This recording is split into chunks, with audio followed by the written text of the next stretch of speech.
ASIO has decided to return Australia's national terrorism threat level from possible to probable. My government's first priority is the safety and security of Australians. And this morning, I convened a National Security Committee meeting to hear from the Director General, and also then we have just completed a Cabinet meeting. G'day there, subs. I hope you're all doing well, and welcome to any visitors who are watching. This afternoon, when I was driving home, I heard on the radio that Australia's official terror alert level has been raised to probable amid heightened community tensions over the war in Gaza. And security authorities believe the chances of a violent extremist act are now more likely than when authorities lowered the alert. So as soon as I got home, I had to go in through my notes because many months ago, it must have been, I think it was even probably maybe a year ago, that I was looking into events that had occurred in relation to Australia and, terrorist attacks. And when I read through my notes, I got to the end part of the notes and was pretty blown away because the date that I'd come up with as a date to look out for was April 13th. And I'd totally forgotten about that data that I was looking into and just shelved it. Anyway, so as you can see what happened here on April 13th, I was absolutely blown away. And then 2 days later, this happened. Now, I'd totally forgotten that I was even putting that timeline together. Even on April 13th, I didn't consider going into my notes and having a look at this timeline that I'd been putting together. I just totally forgot about it until today. Now, I initially started on 19th of July in 1960, which was Australia's first aircraft hijacking, which occurred on Trans-Australia Airlines Flight 408. And the hijacker, Alex Hildebrandt, wielded a sawn-off .22 caliber rifle, as well as a bomb and 2 sticks of gelignite connected to a detonator that would apparently have fired had Hildebrandt touched a bare wire to a torch battery. And after demanding that the plane be redirected to Singapore, Hildebrandt fired a shot which went through the aircraft ceiling, and the captain, Bennett, who had been narrowly missed by the bullet, punched Hildebrandt and pulled the wires from his hand, disabling the bomb. And Captain Lawrence assisted Bennett in subduing and disarming the attacker. Bennett was awarded the George Medal for his actions, and Lawrence was formally commended. And so the next event that I looked at was 3,340 days later, and that was in 1969, and that was the siege at Panania, April 2nd. And then there was also a Glenfield siege on July the 2nd, and then on September 10th in 1969. So all of these events happened in 1969. There was a Bondi siege in September. Now, I'm not going to go into the details of those 3 events in 1969. If you were interested, you could take a look yourself. So it was the siege at Panania, April 2nd, 1969, the Glenfield siege, July 2nd, 1969, and the Bondi siege in September. The next event that I looked at was on the 13th of February in 1978, and it was the Sydney Hilton bombing. 3 men were killed by a bomb blast outside the Commonwealth Heads of Government regional meeting in Sydney.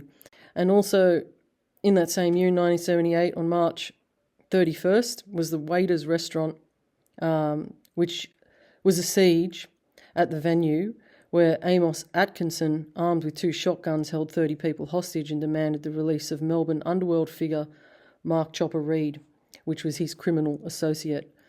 So the next thing I looked at was another 9 years later. So these are all 9-year timelines.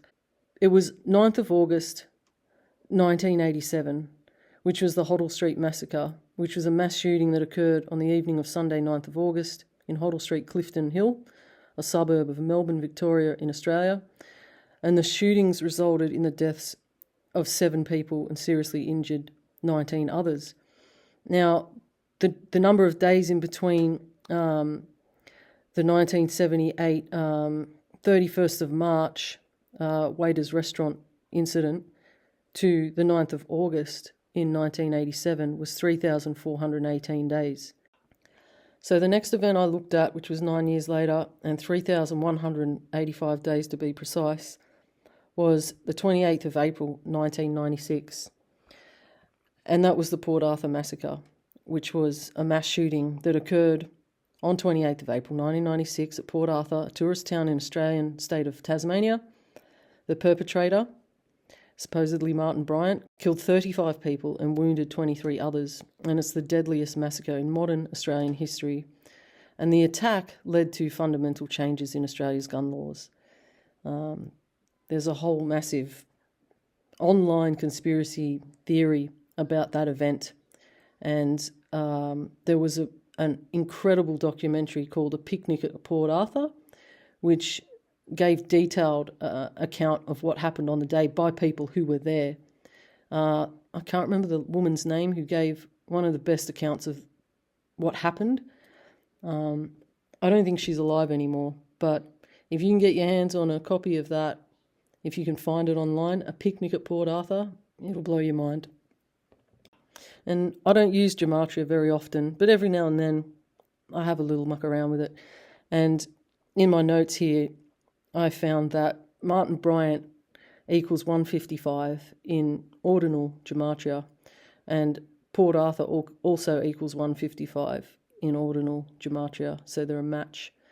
So the next thing I had a look at, which was 3,443 days later, was Saturday, the 1st of October in 2005, which was the Bali bombings. There were a series of car bombs and attacks that occurred on 1st of October in 2005. Now, this happened in Bali, but it involved a lot of Australians and had a huge impact on Australian people. And I mean, I knew someone who had lost a partner over there, a man who'd lost his wife. And then the next thing I looked at was in 2014, from the 15th to the 16th of December, which was the Lindt Cafe siege.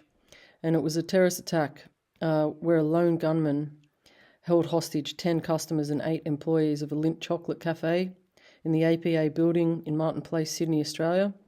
And one hostage, Tory Johnson, was killed by Monas, and hostage Katrina Dawson was killed by a police bullet ricochet in subsequent raid, and Monas was shot dead by police. Now that in between the October 1st, 2005 Bali bombings and this event was 3,362 days, and that's what I started to notice was that there was around 3,000 in between 3,500 days in between all of these events. So when I reached the end of the notes that I'd put together, I'd added 3,404 days from the 2014 Lindt Cafe siege to see where I would land. And it took me to April 9th. And the reason I chose 3,404 is because of the error code.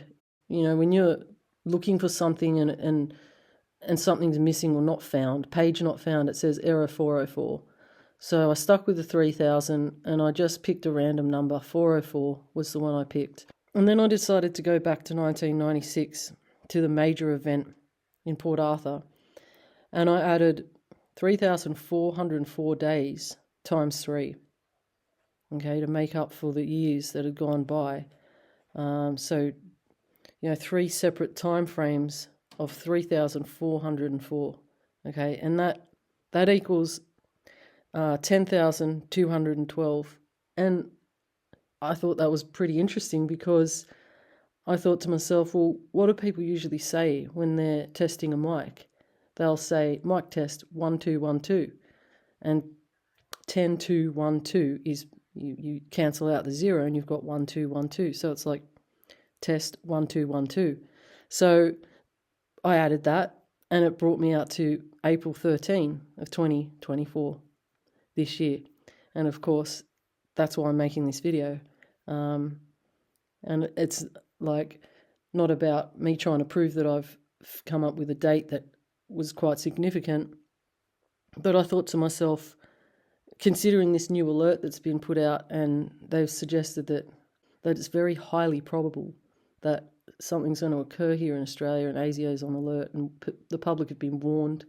I thought, well, the logical thing here for me to do would be to follow my gut and trust my intuition and make a video, because when I was putting all of that stuff together a while back, I wasn't really confident in releasing that information. And to be honest, I'm kind of glad I didn't, because I don't know, I just would have felt a bit weird about having come up with that date and then that happening. So it's a spin out enough to realise it now, all these months later. And being that this is in relation to Australia and it's local, rather than looking at events and trying to tie in something that could be anywhere in the world, like the April 3rd quake and landslide. This is something that's just relating to Australia.